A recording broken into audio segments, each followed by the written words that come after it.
Hello दोस्तों, welcome to my YouTube channel Bio Vigyan. तो आज हम बायोलॉजी के कुछ इम्पोर्टेंट क्वेश्चन को डिस्कस करेंगे जो हमारे आने वाले एग्ज़ाम सीटी के लिए बहुत ज़्यादा इम्पोर्टेंट होने वाले हैं। तो प्लीज़ दोस्तों वीडियो को एंड तक देखें। चलिए हम स्टार्ट करते हैं। तो हमारा फर्स्ट क्वेश्चन है व्हाट इज़ द यहाँ पे लॉन्गेस्ट आएगा।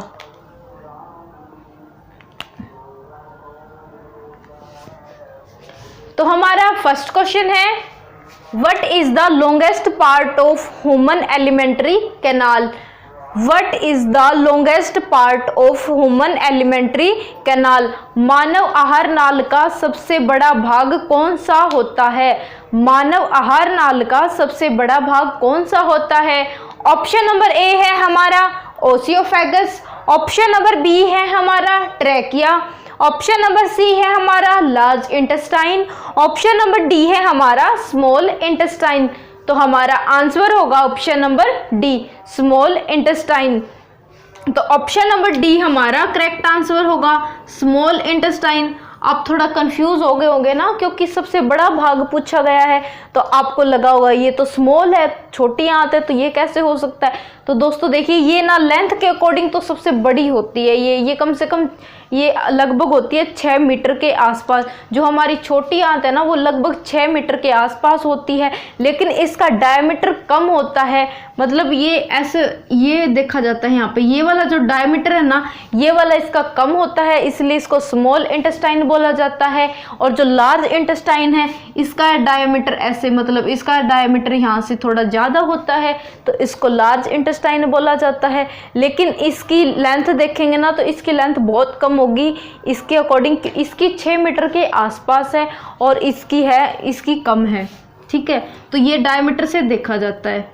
तो सबसे बड़ा भाग कौन सा होगा आहार नाल का, small intestine.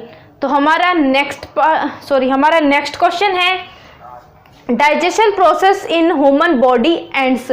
Digestion process in human body ends. मानव शरीर में भोजन का पाचन कहाँ समाप्त हो जाता है। मानव शरीर में भोजन का पाचन कहाँ समाप्त हो जाता है। ऑप्शन नंबर ए है हमारा small intestine, option number B है हमारा large intestine, option number C है हमारा रेक्टम, ऑप्शन नंबर डी है हमारा सीकम। तो ऑप्शन नंबर सी और जो डी है ना ये लार्ज इंटेस्टाइन के पार्ट है। ये दोनों है ना ये लार्ज इंटेस्टाइन के पार्ट है। ठीक है, ये दोनों लार्ज इंटेस्टाइन के पार्ट है। तो ऑप्शन नंबर ए हमारा करेक्ट आंसर होगा स्मॉल इंटेस्टाइन। जो भोजन का डाइजेशन है ना मैक्सिमम डाइजेशन भी स्मॉल इंटेस्टाइन मतलब छोटी आंत में होता है, और जो भोजन का पाचन जब समाप्त हो जाता है वो भी समाप्त होता है छोटी आंत में। तो ऑप्शन नंबर ए हमारा करेक्ट आंसर होगा small intestine. Digestion process in human body ends in small intestine. Small intestine. तो हमारा नेक्स्ट क्वेश्चन है which part of small intestine is longest. Which part of small intestine is longest.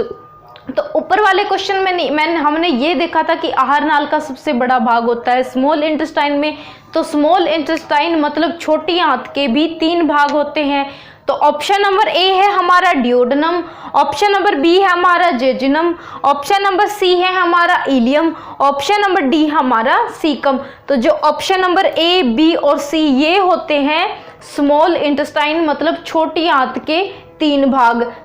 First कौन सा होता है duodenum, जो सबसे छोटा भी होता है और जो सबसे पहला भाग होता है हमारी छोटी आंत का, और सेकंड पे होता है जेजुनम, और जो थर्ड पे होता है इलियम जहाँ पे मैक्सिमम अब्जॉर्प्शन होता है फूड का मैक्सिमम अब्जॉर्प्शन कहाँ पे होता है इलियम पार्ट में। और ये सबसे बड़ा भाग भी होता है स्मॉल इंटेस्टाइन का मतलब छोटी आंत का सबसे बड़ा भाग होता है इलियम। तो ऑप्शन नंबर सी हमारा करेक्ट आंसर होगा। दोस्तों ये वाले क्वेश्चन ना बड़े ध्यान से कीजिएगा, क्योंकि यहाँ पे ना क्वेश्चंस बहुत इजी हैं, डिफ़िकल्ट बिल्कुल भी नहीं है, बस थोड़ा सा समझने पे है। आप हर क्वेश्चंस को बड़े ध्यान से समझिएगा तो आपको क्वेश्चन इजीली आपके कवर हो जाएंगे, ठीक है। तो ऑप्शन नंबर सी हमारा करेक्ट आंसर होगा। इलियम क्या होगा? छोटी आंत का सबसे बड़ा भाग होता है इलियम, जहाँ पे मैक्सिमम फूड का डाइजेशन होता है, जहाँ पे हमारे भोजन का अधिकांश पाचन होता है, और यह सबसे बड़ा भाग होता है छोटी आंत का। और सबसे छोटा भाग कौन सा होता है? डिओडेनम, और जो सबसे पहला भाग भी होता है। तो हमारा नेक्स्ट क्वेश्चन है, in layer of the wall of ileum finger shaped structure are found in which is called. In inner layer of wall of ileum finger shape structure are found in which is called। Ileum की दीवार पर जो यही वाला ilium है, छोटी आंत का जो होता है ना, देखिए ये होते हैं, जैसे ये हमारी छोटी आंत है, ठीक है। तो इसके अंदर है ना ऐसे फिंगर लाइक प्रोजेक्शन मिलेंगे आपको, फिंगर लाइक स्ट्रक्चर मिलेगी। छोटी आंत के इलियम भाग की दीवार है ना, अंदर की जो दीवार है, इसके ऊपर जो फिंगर लाइक, जो हमारी उंगलियों के समान जो हमें आकृति देखने को मिलेगी, उस आकृति को क्या कहा जाता है? इस क्वेश्चन में ये पूछा गया है। तो ए है हमारा एल्वियोलस, ऑप्शन नंबर बी है हमारा विलाई, ऑप्शन नंबर सी है हमारा रेक्टम, ऑप्शन नंबर डी है हमारा फंगस, सॉरी यहाँ पे फंडस आएगा, ठीक है, हाँ फंडस, ठीक है।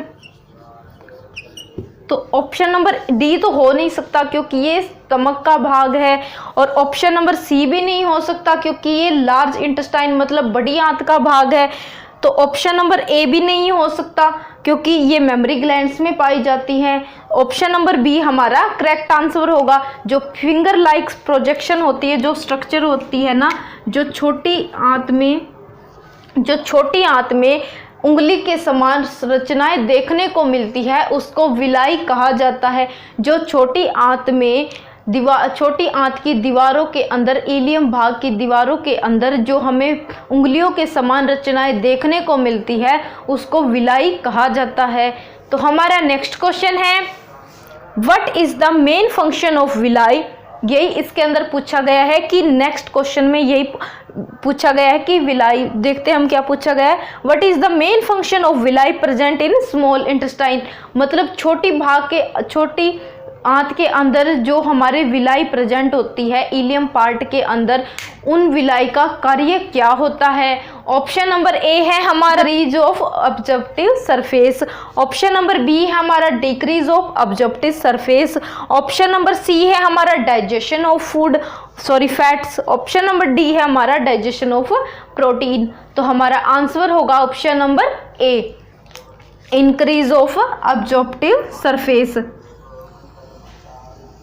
तो ऑप्शन नंबर ए हमारा करेक्ट आंसर होगा। जो विलाई का कार्य क्या है कि जो भोजन के अंदर, जो भोजन का पाचन है ना, उसके अंदर जो वॉल होती है ना, उसके सरफेस को इंक्रीज करना, ऑब्जेक्टिव सरफेस को इंक्रीज करने का कार्य किसका होता है? विलाई का कार्य होता है। तो हमारा नेक्स्ट क्वेश्चन है, which part of large intestine connect to ileum of small intestine. Which part of large intestine connect to ileum of small intestine। निम्नलिखित में से वह कौन सा भाग है जो बड़ी आंत को छोटी आंत के इलियम भाग से जोड़ता है। ऑप्शन नंबर ए है हमारा रेक्टम, ऑप्शन नंबर बी है हमारा कोलोन, ऑप्शन नंबर सी है हमारा सीकम, ऑप्शन नंबर डी है हमारा असेंडिंग कोलोन। तो लार्ज इंटेस्टाइन के भी 3 भाग होते हैं। फर्स्ट होता है रेक्टम, कोलोन और सीकम। तो इनमें से पूछा गया है कि बड़ी आंत से कौन सा भाग, जो स्मॉल इंटेस्टाइन का इलियम जो भाग होता है ना, वो बड़ी आंत के किस भाग से जुड़ा हुआ होता है। तो ऑप्शन नंबर सी हमारा करेक्ट आंसर होगा, सीकम। तो ऑप्शन नंबर सी हमारा करेक्ट आंसर होगा। जो सीकम है ना वो लार्ज इंटेस्टाइन का भाग है, बड़ी आंत का भाग है सीकम, जो छोटी आंत के इलियम भाग से जुड़ा हुआ होता है। बड़ी आंत का भाग है सीकम, जो छोटी आंत के इलियम भाग से जुड़ा हुआ होता है।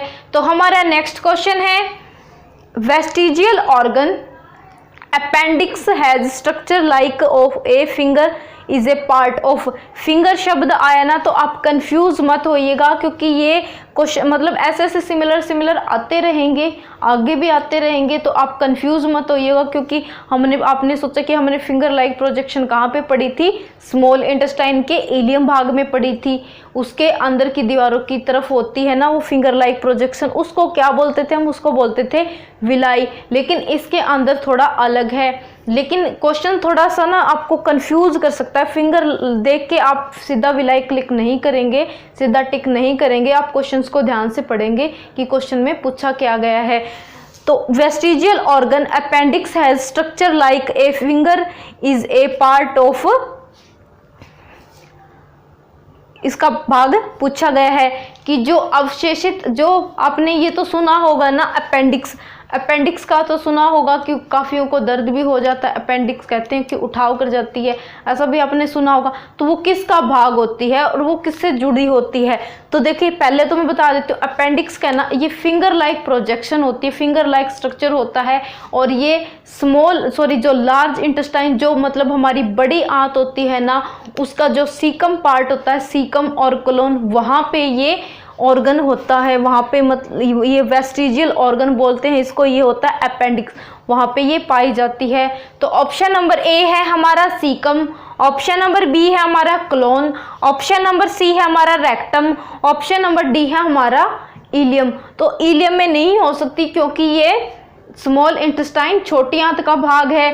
तो ये वेस्टिजियल ऑर्गन जो अपेंडिक्स होती है ना वो बड़ी आंत में पाई जाती है, और कहाँ पे पाई जाती है? ऑप्शन नंबर ए, ये सीकम भाग में पाई जाती है। तो ऑप्शन नंबर ए इसका करेक्ट आंसर होगा। दोस्तों ये वाले क्वेश्चन बहुत इंपॉर्टेंट है, प्लीज़ हर क्वेश्चंस को बड़े ध्यान से कीजिएगा, क्योंकि छोटा सा वर्ड पूरा क्वेश्चन चेंज कर देता है। तो कभी भी ऐसा टिक नहीं करना कि सीधा छोटे से ही वर्ड को देख के आपने टिक कर दिया, हर क्वेश्चंस को बड़े ध्यान से करना है। तो हमारा नेक्स्ट क्वेश्चन है, dash prevent the food stuff to go back to small intestine from large intestine, dash prevent the food stuff to go back to small intestine from large intestine। जो बचा हुआ भोजन होता है ना वो स्टमक कि लार्ज इंटेस्टाइन में आ जाता है।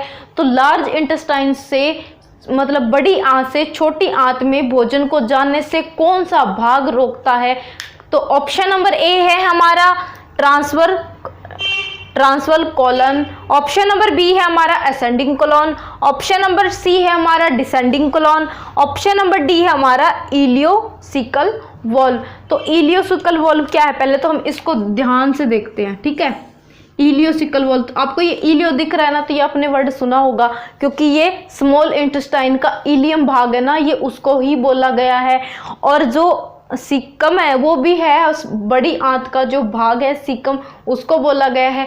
तो ये वॉल्व होता है जो छोटी आंत के इलियम और बड़ी आंत के सीकम भाग को कनेक्ट करता है वहाँ पे ये वॉल्व होता है। तो और ये वॉल्व का कार्य क्या होता है? इस वॉल्व का कार्य ये होता है कि जो बड़ी आंत के अंदर जो भोजन गया है उस भोजन को वापस छोटी आंत में ना पहुंचे, उसका कार्य ये करता है, उसको नहीं पहुंचने ये देता। तो ऑप्शन नंबर डी हमारा करेक्ट आंसर होगा, इलियोसिकल वॉल्व। इस नाम के अंदर ही दो वर्ड छिपे हुए हैं।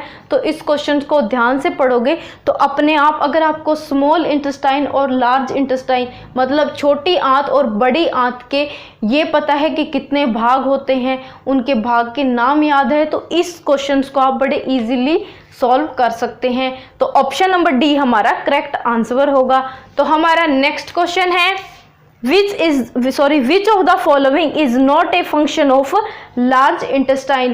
निम्नलिखित में से बड़ी आंत का कार्य क्या नहीं है? तो ऑप्शन नंबर ए है हमारा डाइजेशन ऑफ फूड, तो ऑप्शन नंबर ए ही हमारा आंसर हो गया, क्योंकि बड़ी आंत है ना उसका कार्य क्या नहीं है, उसको डाइजेशन ऑफ फूड का कार्य बड़ी आंत का नहीं होता, क्योंकि ये स्मॉल इंटेस्टाइन का कार्य होता है। मैक्सिमम ऑब्जॉर्प्शन कहाँ पे होता है फूड का, और फूड का हमारा जो भोजन है वो उसका पाचन भी समाप्त कहाँ होता है, वो भी स्मॉल इंटेस्टाइन में होता है, और मैक्सिमम मतलब ज़्यादा से ज़्यादा हमारा जो भोजन का ऑब्जॉर्प्शन है वो भी होता है छोटी आंत में। तो ऑप्शन नंबर ए हमारा राइट आंसर होगा। तो आगे भी पढ़ने की ज़रूरत नहीं है हमें इसमें तो ना। अगर आपको ये छोटे छोटे वर्ड ऐसे याद रहेंगे कि स्मॉल इंटेस्टाइन का कार्य क्या है, डाइजेशन ऑफ फूड, तो इससे आगे बढ़ने की हमें ज़रूरत ही नहीं है, क्योंकि हमारा आंसर ऑप्शन नंबर ए होगा। तो हमारा नेक्स्ट क्वेश्चन है, in digestion process undigested and unabsorbable structure is called. पाचन की प्रक्रिया मतलब जब भोजन पच जाता है पूरी तरह से और वो अनडाइजेस्टेड जो फूड बच जाता है उसको क्या बोला जाता है। इस क्वेश्चन में यही पूछा गया। वैसे ये कॉमन सा क्वेश्चन है, हर एक स्टूडेंट को जरूर आता होगा। तो हम देखते हैं, ऑप्शन नंबर ए है हमारा बोलस। तो बोलस भी नहीं हो सकता, क्योंकि मैंने बोलस बताया था कि बोलस क्या होता है। बोलस क्या होता है, अगेन मैं बता रही हूँ कि जो हम भोजन को खाते हैं और जो भोजन ग्रस नली के द्वारा, ओसियोफेगस के द्वारा हमारे स्टमक में जाता है, पेरिस्टालसिस मूवमेंट करके जाता है, उस भोजन को क्या बोला जाता है, बोलस।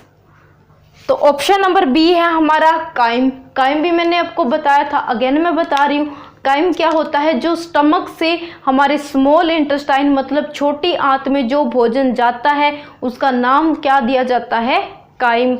तो और हाँ, प्रोटीन का डाइजेशन कहाँ पे होता है, स्टमक में होता है। माउथ में किसका डाइजेशन होता है, मतलब बक्कल कैविटी में किसका डाइजेशन होता है, कार्बोहाइड्रेट का होता है। तो देखते हैं, ऑप्शन नंबर सी है हमारा faecal matter. Option number D है हमारा नन ऑफ दिस। तो हमारा आंसर क्या होगा, नन ऑफ दिस तो नहीं होगा, क्योंकि इनमें से एक तो होगा, फर्स्ट और सेकंड तो हमारे आंसर हो नहीं सकते। तो ऑप्शन नंबर सी हमारा करेक्ट आंसर होगा, फीकल मैटर। अब ये तो हर स्टूडेंट को पता होगा कि फीकल मैटर क्या होता है, ठीक है, ये तो बताने की भी ज़रूरत नहीं आई थिंक। तो ये थे दोस्तों आज के हमारे बायोलॉजी के कुछ इंपॉर्टेंट क्वेश्चंस। और दोस्तों ये वाले क्वेश्चन बहुत ज़्यादा इम्पोर्टेंट है, क्योंकि टोटली एनसीईआरटी बेस्ड क्वेश्चन है, और सीटी के अंदर जहाँ तक लेवल आएगा वो मेरे को मतलब हमें पता है कि ज़्यादा हायर लेवल नहीं पूछा जाता, नीट के प्रोक्स नहीं पूछा जाता, नॉर्मल लेवल ही पूछा जाता है, और जो कि एनसीईआरटी बेस्ड ही क्वेश्चंस है। और सारे क्वेश्चन मैं एनसीईआरटी बेस्ड ही करवा रही हूँ, मोस्ट इम्पॉर्टेंट क्वेश्चंस करवा रही हूँ, एक्सपेक्टेड क्वेश्चंस करवा रही हूँ, और प्रीवियस ईयर्स क्वेश्चंस भी करवा रही हूँ। तो आज का हमारा सेशन यहीं पे ख़त्म होता है। अगर दोस्तों अगर आपको हमारी वीडियो अच्छी लगे तो please like, share, comment and please do subscribe. Thank you for watching.